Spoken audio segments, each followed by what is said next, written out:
High, আজ চলে এলাম এক অন্যরকম ভিডিও নিয়ে। আজ কোনো ব্লাউজ না, কোনো ড্রেসও না।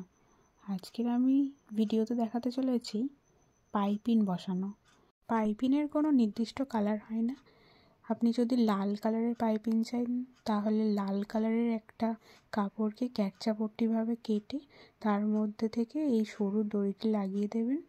দিয়ে আপনি লাল কালারের পাইপিন লাগাতে পারেন। আপনার যে কালারের দরকার সেই কালারের কাপড়টা কেটে তার ভেতরে সুতো লাগিয়ে আপনি পাইপিংটা ইউজ করবেন।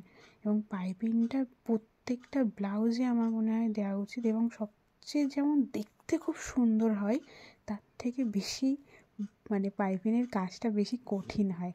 আমি এখানে পিঙ্ক কালারের সাথে গোল্ডেন কালারটা ইউজ করেছিলাম। পিঙ্কের সাথে গোল্ডেনটা খুব ভালো যায়। এই রকম ভিডিও দেখতে হলে আমার চ্যানেলটাকে অবশ্যই সাবস্ক্রাইব করতে হবে। লাইক করতে একদমই ভুলবেন না। কমেন্ট করে জানাবেন কেমন হয়েছে। দেখতে থাকুন, সঙ্গে থাকুন এবং নেক্সট ভিডিওর জন্য ওয়েট করতে থাকুন। খুব তাড়াতাড়ি নিয়ে আসবো আবার নতুন ধরনের কিছু। টাটা।